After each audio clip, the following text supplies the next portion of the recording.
So joining me for a conversation this morning, we're talking about the polls, we're talking about the data, we're talking about the different thoughts that have been shared by different entities and even pollsters in respect of what the outcome could be of election 2024, with a focus more on the presidential election. But the question is, what are these pollsters saying? And what can we expect as a people? We have different views, different opinions, and this morning, we're going to have a conversation with different sides on the spectrum. Joining the conversation, we have Dr. John Osai Kwapong. He's a CDD fellow. He joins the conversation. We have Musa Dankwa, who is Executive Director, Global Info Analytics. Musa Dankwa, should I add doctor to your name now? No. Okay, all right. So Musa Dankwa, Executive Director, Global Info Analytics. And then we also have the Director of Research and Innovation at the Kumasi Technical University. I'm talking about Professor Smart Sapong. Gentlemen, a very good morning to you. Good morning to you too, Benjamin. It's a pleasure having you join the conversation. So let me start with you, Professor Sapong. You came out with a recent survey that, purported, per the data you had garnered, that in fact, if we were to go to the polls, the vice president, who is also flag bearer of the NPP, would be securing some 49.1% of the vote, with John Dramani Mahama, the former president, securing 45.8%, and then some 2.2% to Nana Kwame Bediako, 1.2% to Alan Kyerematen, and the others put together securing 1.7%. Somewhere in May, June, you came out with a survey and some felt your data was problematic. You came out strongly and defended your data. Can you walk us through your methodology and how you came by this information, Professor Sapong? Great. Ben, a very good morning to your good self and our cherished viewers. Backstage, were once again, my brother Musa Dankwa and my missing very old friend, Dr. John Osai Kwapong. It was an interesting exercise. We piloted around 1st of October to make sure our instrument was good for use. And we went out on the 16th of October. So for a total period of about a month. So by 16th of November, all was done, and then the period between 16th and the time the release was made would have been for the analysis of the data, making sure that the right infographics are done and then shared with the public. So that is in respect of the duration. In respect of the constituencies visited, we visited all 276 constituencies. In respect of communities within those constituencies we visited altogether 4,272, so 4272. And then in 4272 communities. The sample, yes, please, communities. All right. All right. And then in respect of the sample itself, the final sample size that went into the analysis was 99,355. As indicated on the summary infograph we have. In respect of how the communities were chosen, the design was called 51st percentile design. And that meant that for each constituency, if we rank the contribution of the polling stations to the total voter register of that constituency and draw the 50th percentile line, any +1 meant that there's going to be, the way we do 50% +1. So that +1. And then all communities that constitutes the polling stations that adds up to the 51st mark got selected into the list of communities to be visited. And the idea was that when you capture that, you'd have captured the majority views of the various constituencies. So that is in brief what we did. It was through face-to-face interaction with our respondents, and we tried as much as possible to use elevated respondents. When I say elevated respondents, persons or respondents whose views have some elevation effect. Clergymen, traditional leaders, teachers and educational workers, health and hospital-related workers, and so on and so forth. The summaries are there in the report. Chief farmers, market leaders, and so on and so forth. So that is how the whole process commenced and then ended with the summaries that we have. All right, let me ask you, you've given us your sample size. So the 99,355 accounts for the 4,272 constituencies or communities you visited, right?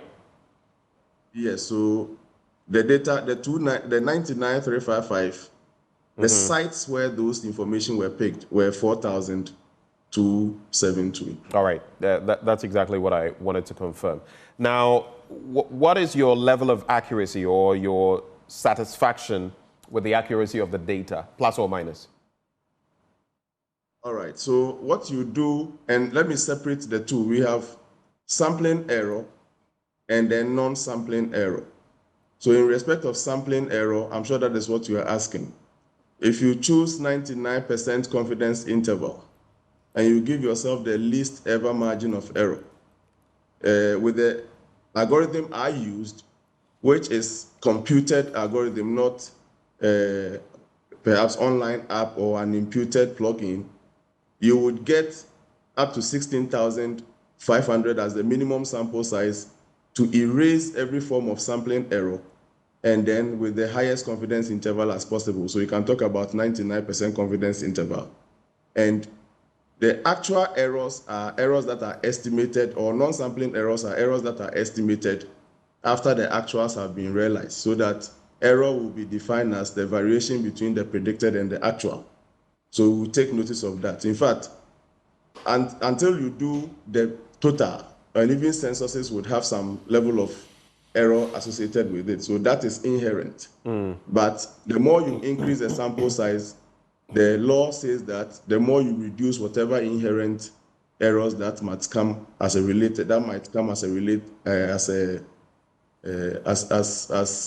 a cause of the sampling. So if the 16,500 becomes my minimum, all I need to do to reduce those inherent errors will be to increase the sample size. I increased and increased and increased up to a point where my duration of data collection has elapsed. So I ended, and that's where I got the 99,355. Okay. Others could have increased and increased, and the largest sample size you can ever have is the size of the population. Okay, of course, and usually for the sake of resources, you wouldn't want to sample from every member of the population. Though in other jurisdictions, it is easier because, for example, in the US, some will come out and say, I'm openly Democrat, I'm openly Republican, so it's easier, Absolutely. And then the rest are in the middle. But you've still not answered my question in terms of the efficiency of the data. I just want to know, because, for example, your counterpart on the other side, though, yes, we are talking about sample sizes, would usually say plus or minus this. What is your level of accuracy? I just wanted like a straight off answer so we move on. Oh, in respect of, and what I'm saying is that I have reduced the errors I have control over, which is a sampling error, to the barest minimum. So I have represented the randomness. I represented the randomness across all subsamples of the population, and even up to the point of the respondent's point. Okay, so to make a point, your level of error is negligible. Is that what you're saying? Extremely. Negligible. So close to zero. That's the level of error. Close to zero. Absolutely. It is not zero, but I like the way you put it, close to zero. Okay. Or not determinate. All right. Thank you very much for your initial thoughts. One last bit before I go to Musa Danquah. How did you, I mean, these surveys are expensive. How did you sponsor yours, this latest one? Right. So when you have interest, money is not the problem. And let me start by saying, fortunately nowadays, professors are not that poor. You can ask my brother John. In the times I saw professors, at the time I was aspiring to be I saw one professor with a type of car, and you get scared as to where you want to go, whether or not the place is quite good. But I mean, let me assure you that if you have the team, and I've been in this business for quite a long time. I was a consultant way back in 2007. I've been engaged in many local and international activities. I was part of the team that did the census for teachers and educational workers here in Ghana. I was part of the consultants that did the first review of school feeding here in Ghana under Professor Mills's time. Poverty and human development, blah, blah, a lot of World Bank service. So I have a team. As I speak now, I can give you a team that reflects the number of electoral areas that we have here in Ghana. And there are teams that are used on many of the projects that I get. So the simple answer is that you sponsored this yourself? Yes, through the consultancies that I usually get. All right, thank you very much. Musa Dankwa, you have also been putting some polls out there, and shortly we'll get into the details of what you've been saying. I've just mentioned what Professor Smart Sarpong has said. He is projecting 49.1% thereabouts for Dr. Mahmoud Bawumia as far as the presidential ballot is concerned, and 45.8% for the former President John Dramani Mahama. And then the rest seem to be more like yours, not in terms of the specific percentages, but in terms of who follows. So Nana Kwame Bediako, then Alan Kyerematen, and then the others. What is your take from your recent polls? You've been in the Ashanti and other regions. What have you seen there? Thank you very much for having me. What I've seen in the Ashanti region is that after we finished our telephone tracking polls, we wanted to confirm whether the telephone tracking polls mirrors the field polls when we deploy face-to-face. We do believe that there's not much difference between them overall. So in Ashanti region, we went back there, we saw John Mahama on 29% in Ashanti region. On what percent? 29%. 29%, all right. But the average telephone poll, it was on 27%. So about 2% higher in the field than in the telephone poll. And Dr. Mahmoud Bawumia was on 68% in Ashanti region, whereas in the field, it was roughly around 65%. So the differences between the field survey and phone field survey and phone survey, it's not material when you take into account the margin of error. So we are quite happy with what we are getting from these areas as far as the polling is concerned. Now, there appears to be a sharp contrast between what data you are getting and what data Professor Smart Sarpong is putting out. And the question is, why the disparities? I don't know what could account for it. Is it the sample size? Is it where you are interviewing people? Because both of you have gone through the length and breadth of the country. In recent times, you've added telephone polling as well. But what do you think accounts for the differences we're seeing? I think if you listen to Prof, he was mentioning about targeting people of certain profession and also using what they call elevated respondents. Our work is entirely random. It's entirely randomized. Okay. Randomized.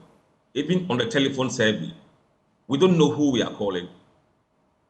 And the call is just dialed by the system and for the person. So you have no ability to interfere with the randomness of the telephone polls. When you deploy people even in the field, sometimes you lose the ability to be randomized, to randomize people. Sometimes they do profile people because this person looks a bit serious. He may not want to talk to you, you let him go.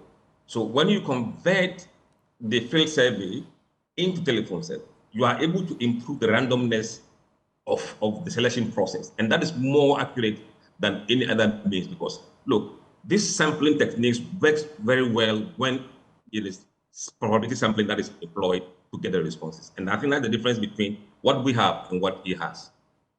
What would be the differences if you look at the latest poll, telephone poll that you have put out, the national one, and then the special regional polls in terms of the Ashanti, Ahafo, and Bono regions? How different are your statistics, your data, compared to Professor Sarpong's? What is happening? Where are the differences? Let's get into them. I mean, we have John Mahama on 51.9%. 51.9%. 9%. And Dr. Mahmoud Bawumia on 40.5%. On what? 40.5%. 40.5%. Interesting. Yes. Okay. And now, if you look at the average polling data for the 6-week period that will be polled, Mahama goes to 52.3%, and Bawumia 40.4%, and Alan 1.9%, 4.7% for Bediako, and 0.7% for others. But if you look at the trend data dating back to 2022 April, When we first did the hypothetical poll, Mahama was on 53% and Bawumia 38%. That was April 2022. The trend data shows today that Mahama is 52.3%, not far from where he was in 2022 April. In other words, not much has changed. Not much has changed. And the trend is what, for me, is very important. The trend gives you accuracy more than a single period average or single period poll. You're able to see and take out the noises that you may record over the period of time and see where the true numbers lie using trend data.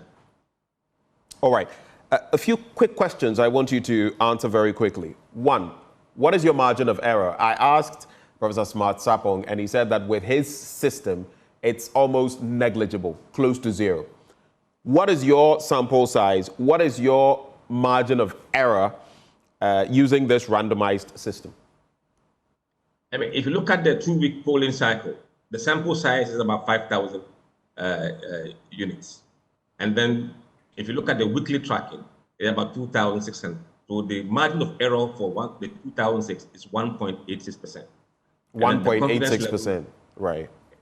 And the confidence level is 95%. Confidence level of 95%. Does it matter that your sample size is smaller? You've been conducting this more frequently, but does it matter that using this randomized system, which is different from what Professor Smart Sarpong uses, does it matter that your sample size is smaller? In some instance, 5,000 plus. In another instance, 2,000 plus. Doesn't mean anything. Look,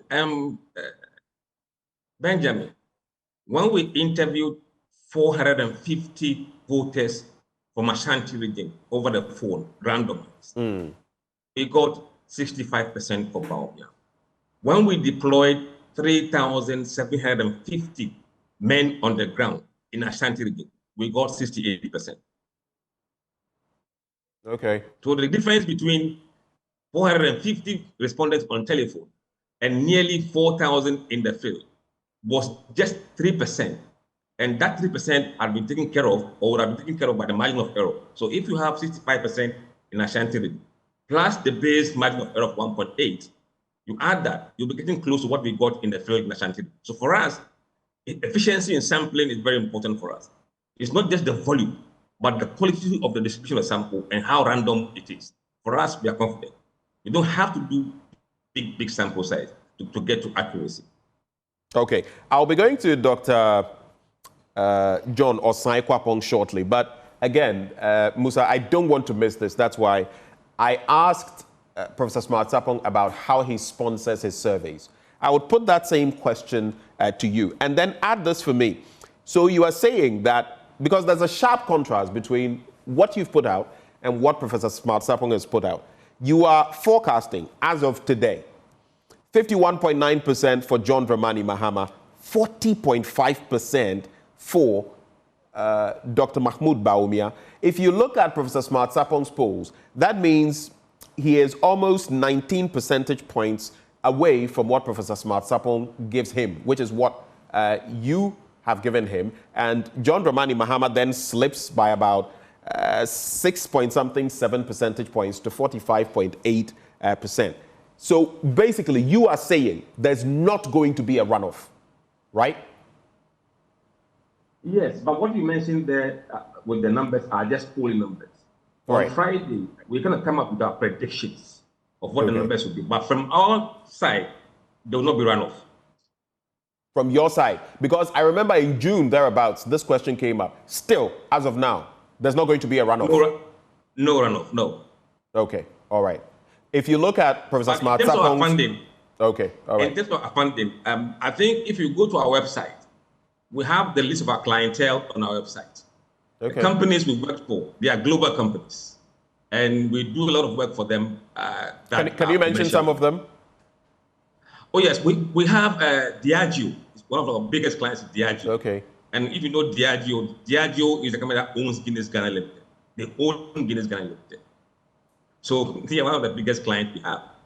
Okay. So what we do as part of the opinion polls is, in fact, part of our own job, because we do risk forecasting. And with risk forecasting, you must be able to do the polling to inform your risk forecasting. So whether we like it or not, we'll be doing polling regardless. But this element that we commit funds to is what we call our CSR, corporate social responsibility. I see. Dr. John Osai-Kwapong, let me come to you. So, and a quick one. who is this, Prof? Yes. Okay, briefly. I wanted to also perhaps add to what Musa Dankwa have said in respect of what could be accounting for the variation between what I have and what he have.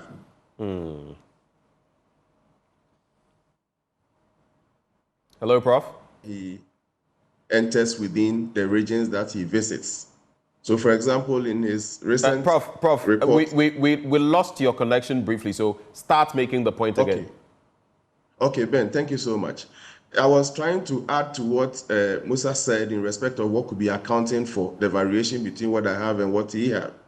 So, for example, I'm saying one may be due to the places, the constituencies he chooses to visit, as against what I also choose to visit. So, randomly, he can choose maybe two constituencies in, let's say, I have. Okay, I decide to represent all constituencies as subsamples, and so don't need to take one out. The subsamples for me are heterogeneous. They do not share common characteristics, and so leaving one out would also affect the information you have. So that can also be the difference. So whilst he visits or whilst he works in two constituencies in Ahafo, I work in all 6. Whilst he works in maybe 10 or 11 constituencies in, or let's say 15 or 20 constituencies in Ashanti, I work in all. And my assumption, underlying assumption, is that Ghana can be deemed as one country, that's fine. But we cannot look down or overlook the fact that all 276 subsamples share some unique characteristics. Their heterogeneity cannot be overlooked. Their voting patterns are not alike, especially when you enter into the constituencies. Some may cluster as strongholds whatsoever, but once you go in there, you can have a constituency in a stronghold like Asokwa that will give you one polling station data that sounds like it's coming from Asawasi or elsewhere. So that may, for me, account. If anybody works in, let's say, 100 constituencies and the other works in 276 constituencies, that alone can be a source of variation between the outcomes that we have, irrespective of the thank you. Yeah, the methods, similarity of the methods. Thank you for those points. But as someone who also engages in research, you do know that you don't need to sample if there's a country, for example, in the United States, you don't need to sample every state to be able to get a temperature of what to expect in respect of certain polls, right? You do know that, right? Yeah, Benjamin, that is extremely correct. But one thing I find it difficult is when the comparison is made between US and Ghana, or let's say UK and Ghana. That for me is quite problematic. They are like 200 years away from us in respect of, in US, right on registration, they feel free to indicate I am for this or that. You see, that's the level of advancement that they have gotten to in respect of this thing we are discussing, democracy, elections, and all those things. They are quite open society, they are advanced, their literacy level, their understanding of things cannot be compared. I'm not saying we are that bad, but trying to liken us to US. I'm not likening, but polls, empirical evidence, I mean, the methods that are used elsewhere are the same methods we use here, right? That is, if you're sticking to the right thing. That's all I meant. I'm not comparing jurisdictions. Absolutely, but then there is some inherent things that needs to be taken care of when you are aware that our system is quite not like theirs. All right, thank you. Thank you for that point. Dr. John Osai-Kwapong, having listened to these two posters, what are your takeaways for now from everything they've said? One uses a randomized system that he feels is pretty accurate with a margin of error of about 1.86%. The other uses a more, global method, not randomized, selective, but he says his margin of error is close to 0, almost negligible. You do research as well. What is your take? Thank you very much. So for me, again, it's whenever I read, these polls, I I read them as what are the signals that they are sending to us, the end users, in terms of what they found in trying to gauge the temperature or trying to check the pulse of the voters. With such work to your methodology would lead to the results that you get. I've followed both of them. I've followed their work very closely. And so you can understand how the sophistication of the methods leads to the kind of observations that you get. I don't read it. I know that the conversations going on in some of the public spaces is trying to pitch it as who is quote unquote correct or who is incorrect. But I read it as giving the methodological approaches of the work that they're doing. Does it help me understand the results that they are getting, and what do I make of the results? So, for example, if you look at the trends from Mr. Musa Dankwa's polls over, I think since 2022, even before the parties chose their flag bearers, you do see certain trends. You'd see places where the candidates have either lost some grounds, made up some grounds, things like that. If you compare Prof's baseline that came out, I believe it was sometime in June, to this one, again, you see, for example, for me, the biggest change that I see there is the number of undecided voters that have gone down. So it's a question of, for me, what are the strongest signals that are coming out from the work of these two gentlemen, and what do you make of it in terms of the implications for the elections? And if you were a candidate or a party, what does it say to you in terms of your strategy? Okay, now look at the disparities in terms of the contrasting figures. Musa Dankwa is saying 51.9% for John Dramani Mahama. They've not come out with their final, permutation or forecast, but 51.9% generally for John Dramani Mahama, 40.5% for Dr. Mahmoud Bawumia, which would mean no runoff, right? But then you go to Professor Smart Sapple, and he gives the vice president some 49.1%, and John Dramani Mahama 45+%. From where you sit, what is your analysis of that? I want us to dig deeper into the data, the real data. So an undergraduate professor of mine, one time when we were talking about sample size, says to us, small is beautiful, but big is better, right? And the point he would always try to make is that at some point, though, you would also hit a saturation point where you don't get any new information by increasing the sample size.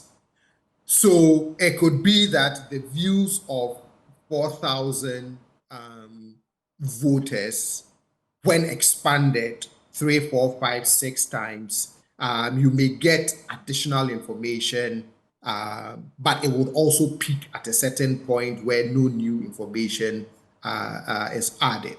So some of the variations that both of them have explained in terms of not even just the sample size, but even how you go about sampling members of the population, your entry points into a particular constituency, can all contribute to what you get in terms of what voters are actually telling you. So you're right.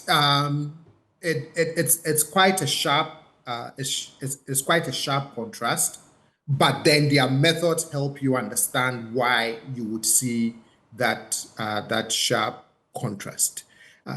It would be good if we had other polls, right? So, and here I'm just going to use an example from the US where Real Clear Politics, what they do is they take all the polls from different pollsters, and then they do an average and give you a picture of, okay, from all of the variations in all the different polls that we are seeing, this appears to be the state of the race. And it would be, if we had a lot more entities, individuals doing this kind of work, then it would have been really good to sort of put it all together, average it out, holding constant the different methodologies that they use to give you a sense of the race. Would you give more credence to international polls compared to ours? And I pose that question because, the Economic or Economist Intelligence Unit in the UK has come out with these time and again. And they seem to be pretty spot on. Whenever they say the tide is shifting towards the MPP tends to win. Whenever they say it's shifting towards the NDC, likely the NDC wins. Then you have Fitch, a global, entity that does not just do the markets and all of that. They also do polls. And they are also suggesting, both of these entities suggest that the NDC likely would win. It would be their election to lose, if anything. How much credence do you give to those? I give enough credence to it, but I would not give it more credence than I would give the work of Prof. or Musa Dankwa. And the reason I say that is that, for example, if you look at EIU, if you look at Fitch, usually some of their take or analysis is also based on observations of country conditions, right?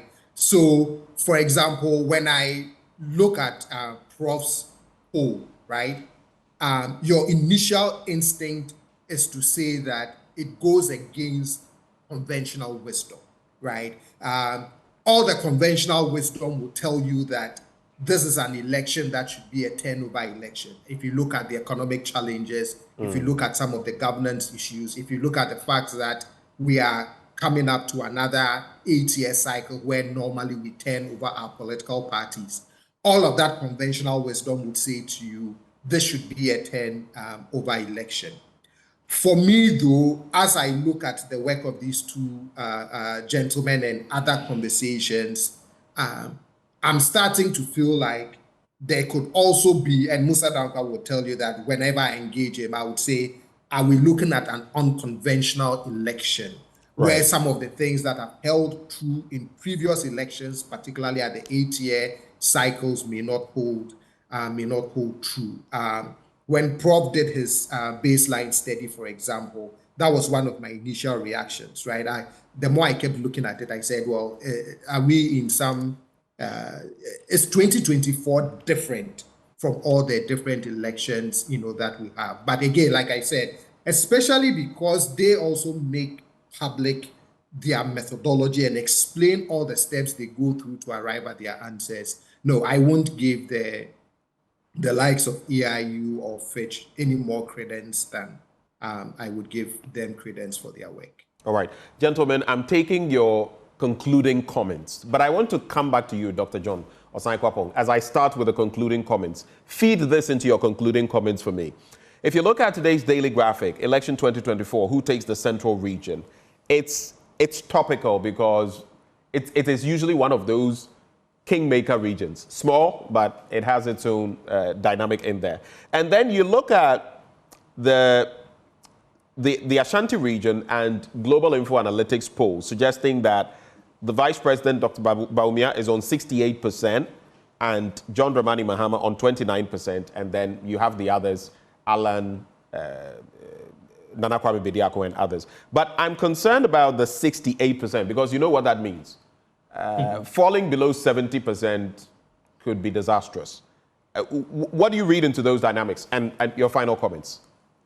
Yes. So, for example, in Ashanti, which is a strong base of support for the MPP, as a matter of political strategy, I know that they would want a certain minimum percentage, right? I've heard people suggest that they are going to get 80%. Well, I mean, members of the MPP, I think I've heard Right. the running mate talk about securing 80%. So 69 versus 80, that's a far cry. but I can also understand why he would assert that, right? I mean, you want to project confidence, right? You want to project a strong showing. You want to do things that would motivate your base to go out and vote. But if I were the vice president, right, I would look at this number and be a little concerned in terms of you really want to push it a little higher. For example, when Prof released his baseline survey, one of the concerns that I had about Ashanti was the percentage who were indicating they were undecided in the Ashanti region, because I said that's too high for your strong base of support. Central region, if you look at the polls from Global Info Analytics, it's looked a little more competitive than I expected because of the vice president or the running mate of former President John Mahama. It's been interesting to see how much traction that is gaining or not gaining in the central region. Now, he may pull off the central region, but the trends that I've seen in the Musa Danko poll, for me, just again, raises some concerns about how competitive that choice has made or not made the central region. Look, at the end of the day, these polls are about testing the pulse of the nation, getting a sense of what's on their mind, what's not on their mind. And eventually on December 7th, we would get the most accurate poll, which is what voters would actually do on that day. But again, I don't want the public conversation to be about who is right and who is wrong and who is sponsored and who is not sponsored. I look at it as, at a particular point in time, when I took a snapshot of voters, this is what they said to me, and we would get the most accurate poll on December 7th. Thank you, Doc, for your final thoughts. It's been a breath of fresh air having you join the conversation. Professor Smart Sapol, please, between you and Musa Dankwa, I would give each one of you about a minute or a minute and 20 seconds each. So, Prof, I'll start with you. Hello, Right, Professor so Sapol. Ben, thanks for the, yes, I think it's clear now. Thanks for the engagement. Again, I agree that the central region remains competitive, even though I was also expecting some changes, but it's quite competitive. My resource purchase it at the MPP 49 and then the NDC 44. It's quite competitive. The base has been an MPP base. Out of 23 constituencies, 19 of them have an MPP base as in presidential votes. And then the top is where usually the shake-ups do occur at the parliamentary level.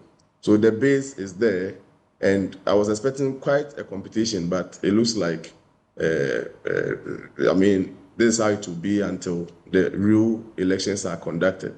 Okay, I'm really sorry. I'm really sorry. I'm really sorry to do this. You mentioned parliamentary. It reminded me of something I forgot. In what you put out, I saw some numbers there when it comes to parliamentary as well. Can you just briefly explain that for me?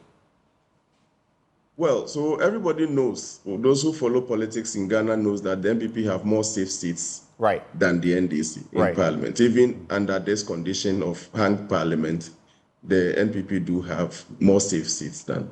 So my projections have it, and this is after visiting all constituencies. Okay. My projections have it that the NPP would elevate their safe seats to 128, and the NDC will elevate their safe seats from the current 82 to 92. So that is in respect of safe seats. There are some 56 constituencies that are in there for a friendly fight, and then we see what happens by close of elections. Yeah. All right. So my conclusion is that, Ben, let us encourage internal resources that we have in respect of capacity or ability to conduct polls. When Fitch is in your country or Economic Intelligence Unit are in your country, they are in your country along with several other countries of the world. And the concentration will not be on Ghana. I mean, no, I'm not saying, I mean, you understand me. They are working in all countries, not only in Ghana. So the kind of attention, the kind of understanding myself or Musa Dankwa would have in respect of the dynamics on the ground here in Ghana, our peculiarity, they may perhaps generalize, globalize the dynamics to be the same. Okay. And so, yes, we will continue to work with them. We'll continue to read their work, believe in their work. But I am looking at a day where Ghana would establish its own and then empower those who have taken interest in there to have ones that will be trusted and be projected. Okay. That has always been my prayer. All right. Prof, thank you so much. Time is not our friend. I know what you mean, like Pew Research and all that. Musa Dankwa, let's have your final word and we're out of here. Your thoughts? Right, my final word. I think we've done enough polling in this country. And as we speak to you, are still polling in many places. And we have a very good view of what is happening. We believe that the results of this election will be one touch, clearly. And we also believe that Central Region will be won by NDC. And with the parliamentary numbers, look, we have looked at them in a very extensive way, using what we call the MRP model. Okay. And from what we are seeing, look, the seats that were safe MPP in Greater Accra are struck. There's no longer safe seat except 2 or 3 in Greater Accra. Okay. So the base on which some of these seats were determined as safe has changed. We believe that NDC will have a very comfortable majority in Parliament. Thank you, gentlemen, for joining the conversation. We had Dr. John Osai Kwapong, he's a CDD fellow. We also had joining the conversation Dr. Musa Dankwa, I beg your pardon, Executive Director, Global Info Analytics. And then we had Professor Smart Sapong, Director of Research and Innovation at the Kumasi Technical University. They all joined us for this conversation. There's a lot coming your way because up next we'll be heading to the NHIA to find out what exactly the policy, this recent bit about free dialysis treatment and more, what it is about. What are the modalities? That conversation will be coming your way shortly after the break.